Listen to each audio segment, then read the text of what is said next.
Chapter 106. As Rimuru left Carrion to handle the cleanup, the dryads awaited his orders. He stood, looking at the barren land before him. The soil beneath his feet was cracked, a sharp contrast to the fields that had once been abundant. In just a few days, the wheat fields and the bountiful land of Orbic are gone. Rimuru sighed, glancing down at the cracked earth. We're going to change that now, right, Geld?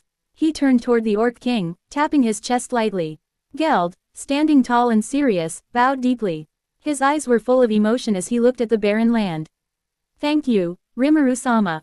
This is a debt I will make sure to repay. Rimuru gave a small smile. No need to thank me yet, he said, raising his hand. Let's begin. The dryads gathered around, waiting for Rimuru's signal. With a gesture from him, they moved forward, stepping toward the barren fields. Their hands began to glow as they started their work. The ground beneath them shifted slightly, responding to their magic. One by one, the dryads placed their hands on the earth. The soil began to soften, the cracks slowly filling in. Green shoots of grass started to push through the ground, spreading outward. As the dryads worked, trees began to sprout. Flowers appeared in the spaces between the plants. The land was changing. The dry, cracked soil became rich and dark as life started to take root. Although their abilities were not as fast or powerful as Romulus's, the 50 dryads were enough to start the restoration. I asked Carrion to transport some food to the settlements in Orbic, Rimuru remarked. Your brethren should be eating now. Geld nodded, his expression still serious. My people, they've suffered so much. I'm glad they can finally eat.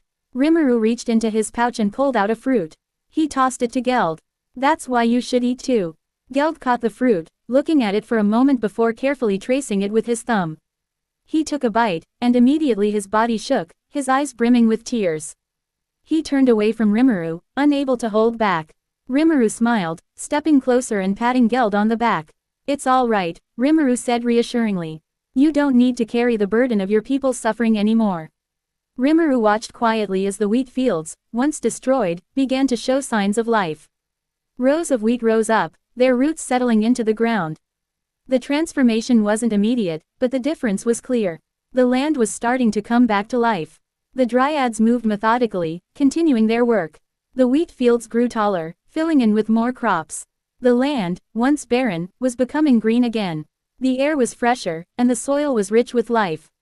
While it's not that large, it will still take days for everything to be restored, Rimuru said to Geld, who nodded in agreement.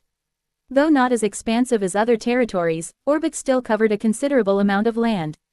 It had several settlements and could grow enough crops to feed a few 100,000. As Geld and Rimuru walked towards the Orc King's home, Geld observed his benefactor, who was strolling casually on the barren soil beneath them. They had left the dryads to continue their work while Geld went home. Rimuru-sama, if I may ask, why did you help us? Geld inquired. The Orc King had always thought of Rimuru as both scary and tricky. While Rimuru performed benevolent actions, it seemed unusual that one couldn't help but suspect there might be some underlying scheme. Geld, however, didn't care if there was one. He would do anything, and he meant anything, to make sure his brethren did not starve. He merely wanted to know, what scheme? What contract had he signed with the demon before him? Rimuru looked at him and grinned. What do you mean? If I hadn't stopped those aggressors, they would have marched straight to my forest. It just happens to be that I indirectly helped you as well. His tone was teasing, as if daring the orc to correct him. If that's the case, Geld rephrased his question, why would Rimuru-sama help our Orbic? Orbic was a small territory ruled by orcs, squeezed between the lands of demon lords and the silver demon, rumored to be a shadow member of the demon lords. Why do you want to know?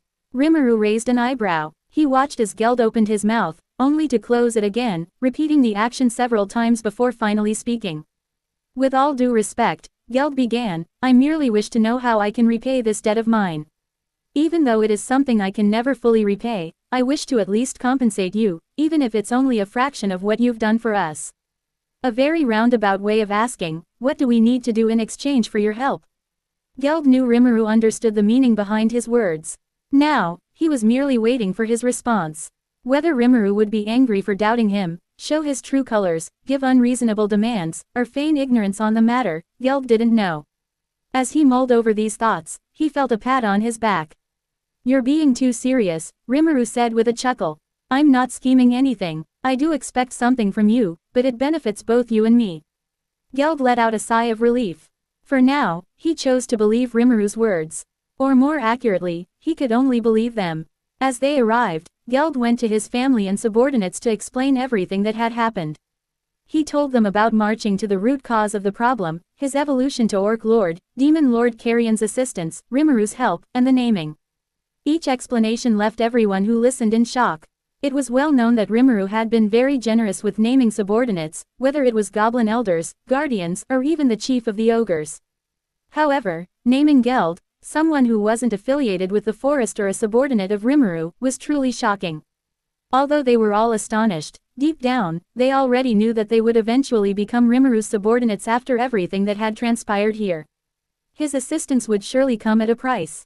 But there was nothing wrong with working under him. In fact, most monsters dreamed of being under Rimuru. While Rimuru welcomed anyone who entered the forest and pledged themselves to his servitude, the monsters and other races living there were not particularly welcoming to outsiders. The orcs were a race that reproduced at about the same rate, if not slightly lower, than goblins. If they were to enter the forest, the local ecosystem and resources would surely be depleted. Granted, the goblins had a population of around 100,000, and there were rumors that Rimuru was carefully managing this number through random monster attacks that reduced the goblin population when it grew too large. Whether the rumors were true or not, the orcs could not risk their friends and families dying because of something like that. Besides, they had their own territory where they could farm and grow their own food. The only problem they faced were the magical beasts that came from different areas. Being near the forest had its disadvantages. If Rimuru personally came to recruit them, it would mean they wouldn't have to worry about such minor details. At least, they hoped not. By the next day, Rimuru sat in front of Geld and the 10 orc chieftains, who observed nervously, remaining silent. For starters, we all know what this discussion is about, right? Rimuru asked, observing each orc in the room. The chiefs all nodded in unison. It is to discuss how to repay Rimuru-sama's benevolence, Geld added. Rimuru watched as the orcs looked worried and stared at the table, avoiding his gaze. You're all so stiff. It's not like I plan on enslaving the orcs or having you do anything absurd, he sighed. Geld gestured for the orc chiefs to fix their postures. Please forgive us, Rimuru-sama. They don't mean to be disrespectful. The orc chiefs straightened in their seats, still nervous, but doing their best to appear as professional as possible. Apologies, Rimuru-sama, one of the chiefs said. Good then, Rimuru nodded in satisfaction. I am planning on building a nation of monsters in the forest.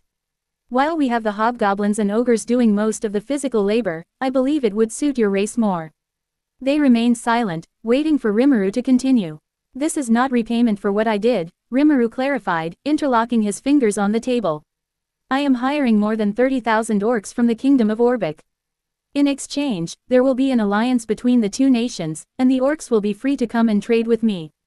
Geld nodded but had a few thoughts of his own. Does Rimuru-sama not desire to make us his subordinates? Rimuru shook his head. I do, but it's just too much to have all the orcs migrate to the forest so suddenly. I plan on asking you that in the future, but do you swear loyalty to me? Geld stood from his seat and approached Rimuru, kneeling before him. I, Geld, the Orc King, swear my undying loyalty to Rimuru-sama. Following his lead, the Orc chiefs knelt as well. Please take care of us, Rimuru-sama. While they were nervous earlier, their voices now carried a tone of glee and joy. I see, Rimuru said, satisfied with his harvest. For now, let me elaborate some more. He gestured for them to return to their seats. As they sat back down, Rimuru continued. In the future, I will publicly claim Orbic as part of the forest and my territory. I plan on making it one of the major cities and a trading route between Fulbrosia and Eurazania. Oh, sounds of excitement echoed from the various chiefs. With that, Orbic will surely flourish. And with my protection, no demon lords would dare to antagonize you, unless they wish to face my wrath, Rimuru declared confidently, making the orcs feel reassured, knowing he was serious. After further discussion, they finalized the other details the next day. The Dryads had reached the capital city of Orbic, and the orcs were setting up a celebration party. Geld invited Rimuru to stay for the night as a special guest and savior. Rimuru, having no reason to decline, accepted the offer. He did ask Velgrind if she wanted to join him, and in less than a second, she appeared beside him. Why do you keep leaving for days? She glared at him as they sat near the large bonfire made by the orcs. Several cheers and celebratory dances were happening nearby, but their attention was solely focused on each other's gaze. You could have come here on your own, you know, Rimuru teased as he took a sip of the beer he had been given earlier. Valgrind roughly rested her head on his shoulder as if showing her anger. But that would mean leaving that construction you were eager to build. Rimuru turned to her, holding back his laughter. Unfortunately, Valgrind sensed the slight shake of his body, the one she was leaning on. What? He cupped her face and kissed her lips, silencing any words that might have escaped her. She frowned at first but eventually melted into his embrace. Valgrind's initial frown deepened as she felt the sudden warmth of Rimuru's kiss, but as the seconds passed, her body relaxed. She closed her eyes and let herself melt into his embrace, her anger slowly dissipating, replaced by a quiet sense of comfort.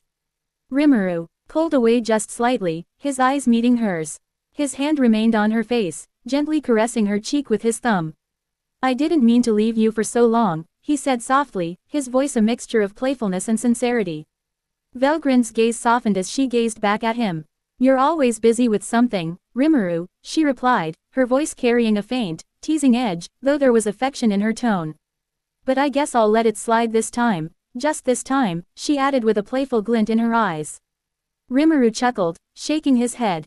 I promise, I'll try not to get too caught up in work again.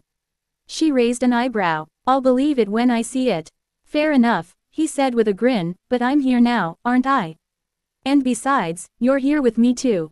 Valgrind leaned her entire weight at Rimuru, her affirmation. To be continued.